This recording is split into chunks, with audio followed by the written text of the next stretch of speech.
ਬੱਚੋ, ਅੱਜ ਅਸੀਂ ਤੁਹਾਡੀ ਪੰਜਾਬੀ ਗਿਆਨ ਸਰੋਵਰ ਵਿੱਚੋਂ ਲੇਖ ਕਰਾਂਗੇ ਸ਼੍ਰੀ ਗੁਰੂ ਨਾਨਕ ਦੇਵ ਜੀ। ਬੱਚੋ, ਜਿਹੜੇ ਸ਼੍ਰੀ ਗੁਰੂ ਨਾਨਕ ਦੇਵ ਜੀ ਸਨ, ਇਹ ਸਿੱਖਾਂ ਦੇ ਪਹਿਲੇ ਗੁਰੂ ਸਨ। ਇਹ ਬੱਚੋ ਜਿਹੜਾ ਚਿੱਤਰ ਹੈ ਇਹ ਕਿਸ ਦਾ ਹੈ? ਸ਼੍ਰੀ ਗੁਰੂ ਨਾਨਕ ਦੇਵ ਜੀ। ਸ਼੍ਰੀ ਗੁਰੂ ਨਾਨਕ ਦੇਵ ਜੀ ਬੱਚੋ ਸਿੱਖਾਂ ਦੇ ਪਹਿਲੇ ਗੁਰੂ ਸਨ। ਇਹ ਗੁਰੂ ਨਾਨਕ ਦੇਵ ਜੀ ਜਿਸ ਸਮੇਂ ਇਸ ਸੰਸਾਰ ਵਿੱਚ ਬੱਚੋ ਪੈਦਾ ਹੋਏ, ਉਸ ਸਮੇਂ ਇਸ ਸੰਸਾਰ ਵਿੱਚ ਅੰਧ ਵਿਸ਼ਵਾਸ, ਭੇਦਭਾਵ ਆਦਿ ਕਈ ਪ੍ਰਕਾਰ ਦੀਆਂ ਜਿਹੜੀਆਂ ਸਮਾਜਿਕ ਬੁਰਾਈਆਂ ਸਨ, ਇਸ ਸਮਾਜ ਵਿੱਚ ਸਨ। ਗੁਰੂ ਨਾਨਕ ਦੇਵ ਜੀ ਨੇ ਉਹਨਾਂ ਸਭ ਬੁਰਾਈਆਂ ਦਾ ਵਿਰੋਧ ਕੀਤਾ। ਤਾਂ ਚਲੋ ਬੱਚੋ, ਹੁਣ ਅਸੀਂ ਸ਼੍ਰੀ ਗੁਰੂ ਨਾਨਕ ਦੇਵ ਜੀ ਦਾ ਲੇਖ ਤੁਹਾਨੂੰ ਸਮਝਾਉਂਦੇ ਹਾਂ। ਸਤਿਗੁਰੂ ਨਾਨਕ ਪ੍ਰਗਟਿਆ, ਮਿੱਟੀ ਦੁੱਧ ਜਗ ਚਾਨਣ ਹੋਇਆ। ਸਤਿਗੁਰੂ ਨਾਨਕ ਪ੍ਰਗਟਿਆ। ਜਦੋਂ ਬੱਚੋ ਸਤਿਗੁਰੂ ਨਾਨਕ ਦਾ, ਸ਼੍ਰੀ ਗੁਰੂ ਨਾਨਕ ਦੇਵ ਜੀ ਦਾ ਜਨਮ ਹੋਇਆ, ਮਿੱਟੀ ਦੁੱਧ ਜਗ ਚਾਨਣ ਹੋਇਆ ਤੇ ਸਾਰੇ ਸੰਸਾਰ ਵਿੱਚ ਇੱਕ ਪ੍ਰਕਾਰ ਦੀ ਰੋਸ਼ਨੀ ਫੈਲ ਗਈ। ਸਭ ਤੋਂ ਪਹਿਲੇ ਬੱਚੋ ਅਸੀਂ ਭੂਮਿਕਾ ਹੈ।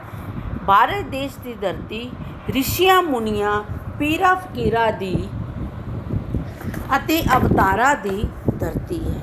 ਬੱਚੋ, ਜਿਹੜੇ ਭਾਰਤ ਦੇਸ਼ ਦੀ ਧਰਤੀ ਹੈ ਉਹ ਕਿਹਨਾਂ ਦੀ ਧਰਤੀ ਹੈ? ਅਵਤਾਰਾਂ ਦੀ, ਰਿਸ਼ੀ ਮੁਨੀਆਂ ਦੀ, ਪੀਰਾਂ ਫਕੀਰਾਂ ਦੀ, ਸੰਤਾਂ ਮਹਾਤਮਾ ਅਤੇ ਅਵਤਾਰਾਂ ਦੀ ਧਰਤੀ ਹੈ।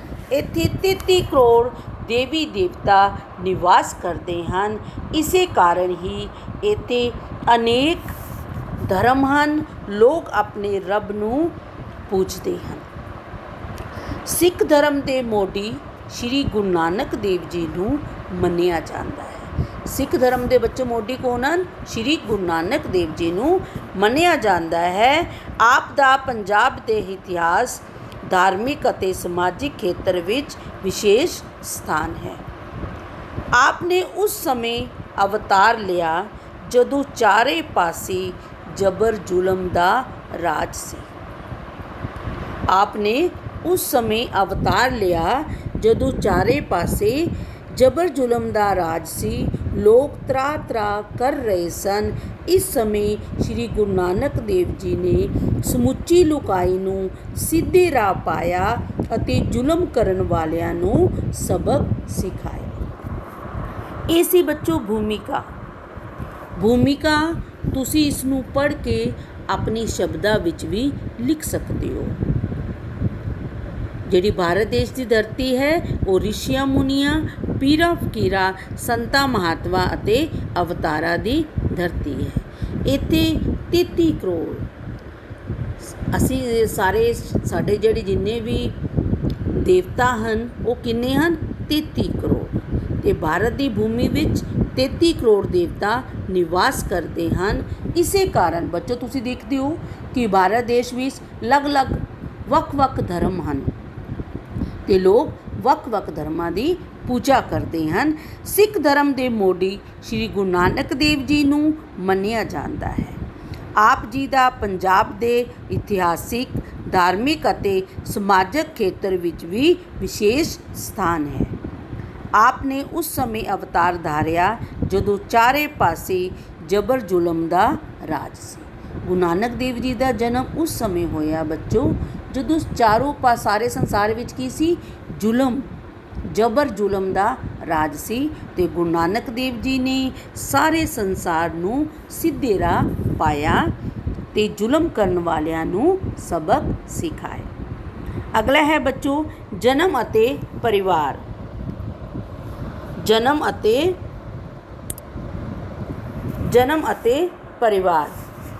ਆਪ ਦਾ ਜਨਮ 1469 ਈਸਵੀ ਨੂੰ ਰਾਏ ਭੋਈ ਦੀ ਤਲਵੰਡੀ, ਜੋ ਕਿ ਹੁਣ ਪਾਕਿਸਤਾਨ ਵਿੱਚ ਹੈ, ਵਿੱਚ ਹੋਇਆ। ਗੁਰੂ ਨਾਨਕ ਦੇਵ ਜੀ ਦਾ ਜਨਮ ਕਦੋਂ ਹੋਇਆ ਬੱਚੋ? 1469 ਈਸਵੀ ਨੂੰ ਰਾਏ ਭੋਏ ਤਲਵੰਡੀ ਪਾਕਿਸਤਾਨ ਵਿੱਚ ਹੋਇਆ। ਆਪ ਦੇ ਪਿਤਾ ਦਾ ਨਾਮ ਮਹਿਤਾ ਕਾਲੂ ਅਤੇ ਮਾਤਾ ਦਾ ਨਾਮ ਤ੍ਰਿਪਤਾ ਦੇਵੀ ਸੀ। ਪਿਤਾ ਦਾ ਨਾਮ ਕੀ ਸੀ ਬੱਚੋ? ਮਹਿਤਾ ਕਾਲੂ। ਮਾਤਾ ਦਾ ਨਾਮ ਤ੍ਰਿਪਤਾ ਦੇਵੀ। ਆਪ ਦੀ ਵੱਡੀ ਬੇਬੇ ਬਹਿਨ ਨਾਨਕੀ ਸੀ। ਇੱਕ ਬੱਚੋ ਇਸ ਦੀ ਬਹਿਨ ਸੀ ਵੱਡੀ, ਉਸ ਦਾ ਕੀ ਨਾਮ ਸੀ? ਨਾਨਕੀ, ਜੋ ਆਪ ਨੂੰ ਬਹੁਤ ਪਿਆਰ ਕਰਦੀ ਸੀ।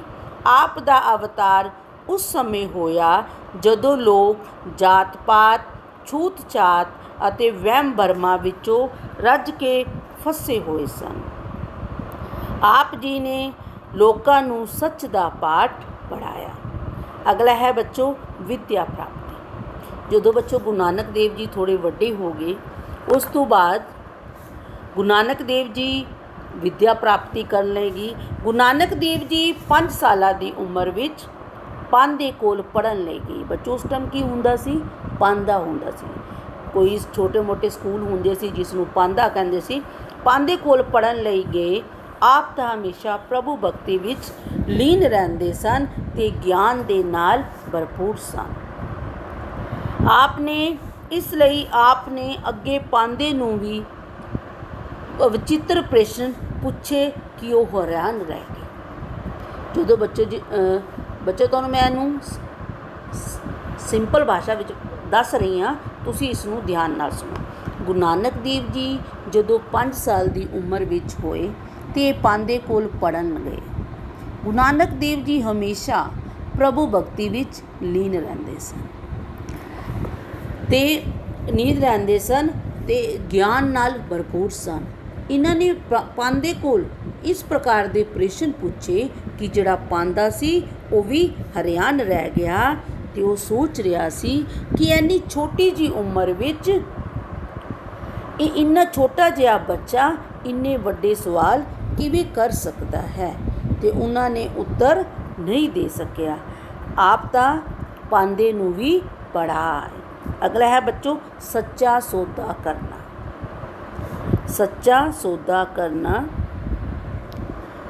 ਇਹ ਬੱਚੋ ਪੁਆਇੰਟ ਹੈ। ਤੁਹਾਨੂੰ ਮੈਂ ਸਿੱਧੀ ਭਾਸ਼ਾ ਵਿੱਚ ਦੱਸ ਰਹੀ ਹਾਂ, ਬਿਲਕੁਲ ਸਿੰਪਲ ਸ਼ਬਦਾਂ ਵਿੱਚ। ਤੁਸੀਂ ਇਸ ਨੂੰ ਉਸ ਤਰ੍ਹਾਂ ਕਰ ਲੈਣਾ। ਜਦੋਂ ਕੁਝ ਗੁਰੂ ਨਾਨਕ ਦੇਵ ਜੀ ਵੱਡੇ ਹੋਏ ਅਤੇ ਇਹਨਾਂ ਪਿਤਾ ਜੀ ਨੇ ਸੋਚਿਆ ਕਿ ਗੁਰੂ ਨਾਨਕ ਦੇਵ ਜੀ ਨੂੰ ਕਿਸੇ ਵਪਾਰ ਵਿੱਚ ਲਾਇਆ ਜਾਏ ਅਤੇ ਆਪਣਾ ਕੋਈ ਵਪਾਰ ਕਰੇ ਗੁਰੂ ਨਾਨਕ ਦੇਵ ਜੀ।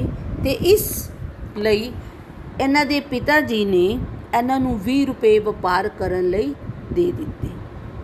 ਜਦੋਂ ਉਸ ਵੇਲੇ ਜਿਹੜੇ 20 ਰੁਪਏ ਸੀ ਬੱਚੋ ਬਹੁਤ ਵੱਡੀ ਰਕਮ ਹੁੰਦੀ ਸੀ, ਪਰ ਜਦੋਂ ਗੁਰੂ ਨਾਨਕ ਦੇਵ ਜੀ 20 ਰੁਪਏ ਲੈ ਕੇ ਨਿਕਲੇ ਤਾਂ ਰਸਤੇ ਵਿੱਚ ਇਹਨਾਂ ਨੂੰ ਭੁੱਖੇ ਸਾਧੂ ਮਿਲ ਗਏ। ਕੁਝ ਸਾਧੂ ਮਿਲੇ ਜਿਹੜੇ ਕਿ ਭੁੱਖੇ ਸਨ। ਉਹਨਾਂ ਨੇ ਕਿਹਾ ਕਿ ਗੁਰੂ ਨਾਨਕ ਦੇਵ ਜੀ ਨੂੰ ਕਿਹਾ ਕਿ ਸਾਨੂੰ ਭੋਜਨ ਕਰਾ ਦਿਓ, ਅਤੇ ਗੁਰੂ ਨਾਨਕ ਦੇਵ ਜੀ ਨੇ ਉਹ 20 ਰੁਪਏ ਨਾਲ ਭੁੱਖੇ ਸਾਧੂਆਂ ਨੂੰ ਭੋਜਨ ਕਰਾ ਦਿੱਤਾ। ਅਤੇ ਜਦੋਂ ਗੁਰੂ ਨਾਨਕ ਦੇਵ ਜੀ ਘਰ ਆਏ ਅਤੇ ਉਹਨਾਂ ਦੇ ਪਿਤਾ ਜੀ ਨੇ ਪੁੱਛਿਆ ਕਿ ਅੱਜ ਕੀ ਵਪਾਰ ਕੀਤਾ ਹੈ, ਅਤੇ ਉਹਨਾਂ ਨੇ ਕੀ ਕਿਹਾ ਕਿ ਅੱਜ ਉਹਨਾਂ ਨੇ ਇੱਕ ਸੱਚਾ ਸੌਦਾ ਕੀਤਾ ਹੈ। ਫਿਰ ਉਹਨਾਂ ਨੇ ਸਾਰੀ ਗੱਲ ਦੱਸ ਦਿੱਤੀ। ਫਿਰ ਉਹਨਾਂ ਨੇ ਕਿਹਾ ਕਿ ਭੁੱਖੇ ਸਾਧੂਆਂ ਨੂੰ ਭੋਜਨ ਕਰਾਉਣਾ ਇਹ ਸਭ ਤੋਂ ਚੰਗਾ ਕੰਮ ਹੈ। ਇਹ ਸੀ ਬੱਚੋ ਸੱਚਾ ਸੌਦਾ ਕਰਨਾ। ਅਗਲਾ ਹੈ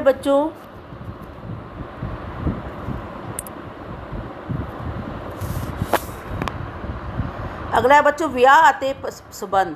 ਆਪ ਨੂੰ ਦੁਨੀਆ ਦੇ ਕੰਮਾਂ ਵਿੱਚ ਪਾਉਣ ਲਈ, ਹੁਣ ਗੁਰੂ ਨਾਨਕ ਦੇਵ ਜੀ ਵੱਡੇ ਹੋ ਗਏ, ਹਮੇਸ਼ਾ ਪ੍ਰਭੂ ਭਗਤੀ ਵਿੱਚ ਲੀਨ ਰਹਿੰਦੇ ਸਨ, ਅਤੇ ਆਪ ਨੂੰ ਦੁਨੀਆ ਦੇ ਕੰਮਾਂ ਵਿੱਚ ਪਾਉਣ ਲਈ ਪਿਤਾ ਜੀ ਨੇ ਆਪ ਦਾ ਵਿਵਾਹ ਮੂਲ ਚੰਦ ਦੀ ਸਪੁੱਤਰੀ ਬੀਬੀ ਸੁਲੱਖਣੀ ਨਾਲ ਕਰ ਦਿੱਤਾ। ਇਹਨਾਂ ਦਾ ਵਿਆਹ ਕਿਸ ਨਾਲ ਹੋਇਆ? ਬੀਬੀ ਸੁਲੱਖਣੀ ਦੇ ਨਾਲ। ਅਤੇ ਆਪ ਦੇ ਘਰ 2 ਪੁੱਤਰਾਂ ਨੇ ਜਨਮ ਲਿਆ ਜਿਨ੍ਹਾਂ ਦੇ ਨਾਮ ਸਨ ਬਾਬਾ ਸ਼੍ਰੀ ਚੰਦ ਅਤੇ ਬਾਬਾ ਲਖਮੀ ਚੰਦ। ਕਿਹੜੇ ਸਨ ਬੱਚੋ? ਬਾਬਾ ਸ਼੍ਰੀ ਚੰਦ ਅਤੇ ਬਾਬਾ ਲਖਮੀ ਚੰਦ। ਤੁਸੀਂ ਇੰਨਾ ਹੀ ਕਰਨਾ ਹੈ, ਜਿਹੜੀਆਂ ਅਗਲੀਆਂ 2 ਲਾਈਨਾਂ ਨੇ ਉਹ ਤੁਸੀਂ ਨਹੀਂ ਕਰਨੀ। ਅਗਲਾ ਹੈ ਬੱਚੋ ਨਵਾਬ ਦੇ ਮੋਦੀ ਖਾਨੇ ਵਿੱਚ ਨਵਾਬ ਦੇ ਮੋਦੀਖਾਨੇ ਵਿੱਚ ਨੌਕਰੀ। ਆਪ ਨੂੰ ਕੰਮ ਕਾਜ ਕਰਨ ਲਈ ਆਪ ਦੀ ਭੈਣ ਬੀਬੀ ਨਾਨਕੀ ਕੋਲ ਭੇਜ ਦਿੱਤਾ ਗਿਆ, ਜਿੱਥੇ ਆਪ ਨੂੰ ਸੁਲਤਾਨਪੁਰ ਲੋਧੀ ਭੇਜ ਦਿੱਤਾ ਗਿਆ। ਆਪ ਨੇ ਇੱਥੇ ਨਵਾਬ ਦੌਲਤ ਖਾਨ ਦੇ ਮੋਦੀਖਾਨੇ ਵਿੱਚ ਅਨਾਜ ਤੋਲਣ ਦੀ ਨੌਕਰੀ ਕੀਤੀ। ਆਪ ਸਭ ਨੂੰ ਦਿਲ ਖੋਲ੍ਹ ਕੇ ਅਨਾਜ ਦਿੰਦੇ ਸਨ ਅਤੇ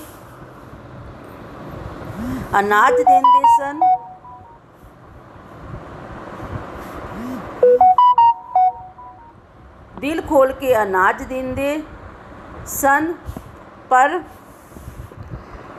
ਆਪਣੀ ਕਮਾਈ ਦਾ ਬਹੁਤ ਹਿੱਸਾ ਦਾਨ ਵਿੱਚ ਕਰ ਦਿੰਦੇ ਸਨ। ਗੁਰੂ ਨਾਨਕ ਦੇਵ ਜੀ ਨੇ ਆਪ ਦੀ ਸ਼ਿਕਾਇਤ ਨਵਾਬ ਕੋਲ ਕੀਤੀ ਗਈ ਕਿ ਗੁਰੂ ਨਾਨਕ ਦੇਵ ਜੀ ਹਨ ਕਿ ਜਿਹੜੇ ਅਨਾਜ ਇਵੇਂ ਹੀ ਦਾਨ ਕਰਦੇ ਰਹਿੰਦੇ ਹਨ, ਪਰ ਬੱਚੋ ਜਦੋਂ ਅਨਾਜ ਨੂੰ ਤੋਲਿਆ ਗਿਆ ਤੇ ਅਨਾਜ ਉਸ ਤੋਂ ਪੂਰਾ ਨਿਕਲਿਆ। ਉਸ ਤੋਂ ਹੈ ਬੱਚੋ 4 ਉਦਾਸੀਆਂ। ਉਦਾਸੀਆਂ ਕੀ ਹੁੰਦੀਆਂ ਹਨ ਬੱਚੋ? ਯਾਤਰਾਵਾਂ। ਗੁਰੂ ਨਾਨਕ ਦੇਵ ਜੀ ਨੇ ਸੰਸਾਰ ਨੂੰ ਉਧਾਰ ਕਰਨ ਲਈ ਪੂਰਬ, ਪੱਛਮ, ਉੱਤਰ, ਦੱਖਣ ਚਾਰੋਂ ਵੱਲ 4 ਉਦਾਸੀਆਂ ਕੀਤੀਆਂ। ਇਹ ਯਾਤਰਾ 4 ਉਦਾਸੀਆਂ ਦੇ ਨਾਂ 'ਤੇ ਪ੍ਰਸਿੱਧ ਹੋਈਆਂ। ਇਹਨਾਂ ਯਾਤਰਾ ਦੌਰਾਨ ਆਪ ਨੇ ਵਲੀ ਕੰਧਾਰੀ, ਕੋਡੇ ਰਾਖਸ਼ਸ ਅਤੇ ਅਨੇਕਾਂ ਹੋਰ ਪਖੰਡੀਆਂ ਦਾ ਕਲਿਆਣ ਕੀਤਾ। ਮਹਾਨ ਕਵੀ ਗੁਰੂ ਨਾਨਕ ਦੇਵ ਜੀ ਨੂੰ ਬਹੁਤ ਸਾਰੀ ਬਾਣੀ ਦੀ ਰਚਨਾ ਕੀਤੀ। ਜਿਹੜੇ ਗੁਰੂ ਨਾਨਕ ਦੇਵ ਸੀ ਉਹਨਾਂ ਨੇ ਬਹੁਤ ਸਾਰੀ ਬਾਣੀ ਦੀ ਰਚਨਾ ਕੀਤੀ ਸੀ, ਜੋ ਸ਼੍ਰੀ ਗੁਰੂ ਗ੍ਰੰਥ ਸਾਹਿਬ ਵਿੱਚ ਦਰਜ ਹੈ। ਜੁਪਜੀ ਸਾਹਿਬ, ਬਾਰਾਮਾਹ, ਸਿੱਧ ਗੋਸ਼ਟ, ਆਸਾ ਦੀ ਵਾਰ ਆਦਿ ਕਈ ਪ੍ਰਸਿੱਧ ਰਚਨਾਵਾਂ ਹਨ। ਆਪ ਦੀ ਬਾਣੀ ਦੀਆਂ ਅਨੇਕਾਂ ਤੁਕਾਂ ਅਕਾਂਡ ਦੇ ਰੂਪ ਵਿੱਚ ਮਿਲਦੀਆਂ ਹਨ। ਅੱਗੇ ਹੈ ਬੱਚੋ ਇਹ 3-4 ਰਚਨਾਵਾਂ ਹਨ। ਇਹਨਾਂ ਨੂੰ ਤੁਸੀਂ ਯਾਦ ਕਰਨਾ ਹੈ, ਕਰ ਲੈਣਾ, ਨਹੀਂ ਕਰਨਾ ਤੇ ਤੁਸੀਂ ਇਸ ਨੂੰ ਛੋੜ ਵੀ ਸਕਦੇ ਹੋ। ਮਨ ਜੀਤੇ ਜਗ ਜੀਤ, ਨਾਨਕ ਦੁਖੀਆ ਸਭ ਸੰਸਾਰ, ਮਿਟਤ ਨੀਵੀ ਨਾਨਕਾ ਗੁਣ ਚੰਗਿਆਈਆ ਤਤ। ਪਹਿਲੀ ਤੁਕ ਹੈ ਬੱਚੋ ਮਨ ਜੀਤੇ ਜਗ ਜੀਤ। ਜਿਹੜਾ ਮਨੁੱਖ ਆਪਣੇ ਮਨ ਤੋਂ ਜਿੱਤ ਲੈਂਦਾ ਹੈ ਉਹ ਸਾਰੇ ਸੰਸਾਰ ਨੂੰ ਜਿੱਤ ਲੈਂਦਾ ਹੈ। ਅਗਲਾ ਹੈ ਨਾਨਕ ਦੁਖੀਆ ਸਭ ਸੰਸਾਰ। ਗੁਰੂ ਨਾਨਕ ਦੇਵ ਜੀ ਕੀ ਆਖਦੇ ਹਨ ਕਿ ਇਹ ਜਿਹੜਾ ਸਾਰਾ ਸੰਸਾਰ ਹੈ ਇਹ ਦੁੱਖਾਂ ਦਾ ਘਰ ਹੈ। ਇਸ ਸੰਸਾਰ ਵਿੱਚ ਕੋਈ ਵੀ ਸੁਖੀ ਪ੍ਰਾਣੀ ਨਹੀਂ ਹੈ। ਮਿਟਤ ਨੀਵੀ ਨਾਨਕਾ ਗੁਣ ਚੰਗਿਆਈਆ ਤਤ। ਮਿੱਠਤ ਨੀਵੀ ਨਾਨਕਾ। ਗੁਰੂ ਨਾਨਕ ਦੇਵ ਜੀ ਕੀ ਆਖਦੇ ਹਨ? ਜਿਹੜਾ ਬੰਦਾ ਮਿੱਠਾ ਬੋਲਦਾ ਹੈ, ਨੀਵਾਂ ਹੋ ਕੇ ਚੱਲਦਾ ਹੈ, ਇਹ ਸਾਰੀਆਂ ਕੀ ਹਨ? ਇਹ ਚੰਗਿਆਈਆਂ ਹਨ। ਇਹ ਚੰਗਿਆਈਆਂ ਦੇ ਗੁਣ ਹਨ। ਅੱਗੇ ਹੈ ਬੱਚੋ ਔਰਤਾਂ ਦਾ ਆਦਰ ਕਰਨ ਦੀ ਪ੍ਰੇਰਨਾ ਦੇਣ ਵਾਲੇ। ਗੁਰੂ ਨਾਨਕ ਦੇਵ ਜੀ ਅਜਿਹੇ ਪਹਿਲੇ ਆਗੂ ਸਨ ਜਿਨ੍ਹਾਂ ਨੇ ਔਰਤਾਂ ਦੀ ਇੱਜ਼ਤ ਵਧਾਈ ਅਤੇ ਉਸ 'ਤੇ ਜ਼ੁਲਮ ਕਰਨ ਵਾਲਿਆਂ ਨੂੰ ਵੰਡਿਆ ਤੇ ਇਹ ਸ਼ਬਦ ਸਪਸ਼ਟ ਕੀਤੇ ਕਿ ਇਹ ਔਰਤ ਜਗਤ ਦੀ ਜਨਨੀ ਹੈ, ਇਹ ਸਭ ਨੂੰ ਜਨਮ ਦੇਣ ਵਾਲੀ ਹੈ, ਫਿਰ ਇਹ ਮਾੜੀ ਕਿਵੇਂ ਹੋ ਸਕਦੀ ਹੈ। ਆਪ ਦੀ ਇਸ ਆਵਾਜ਼ ਨੂੰ ਸੁਣ ਕੇ ਲੋਕਾਂ ਦੇ ਦਿਲਾਂ ਵਿੱਚ ਆਦਰ ਦਾ ਭਾਵ ਪੈਦਾ ਹੋਇਆ।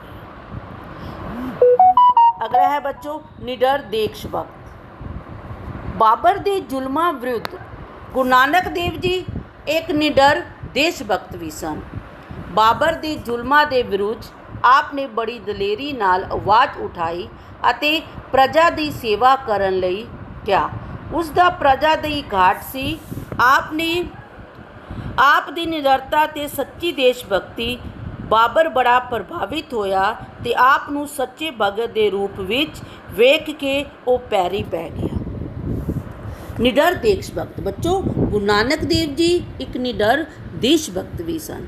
ਅੱਗੇ ਹੈ ਬੱਚੋ ਸਿੱਖਿਆਵਾਂ। ਗੁਰੂ ਨਾਨਕ ਦੇਵ ਜੀ ਨੇ ਸਾਨੂੰ ਸਿੱਖਿਆਵਾਂ ਕੀ ਦਿੱਤੀਆਂ ਨੇ?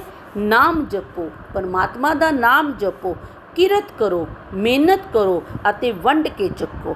ਜੋ ਵੀ ਸਾਡੇ ਕੋਲ ਹੈ ਉਸ ਨੂੰ ਵੰਡ ਕੇ ਚੱਕੋ।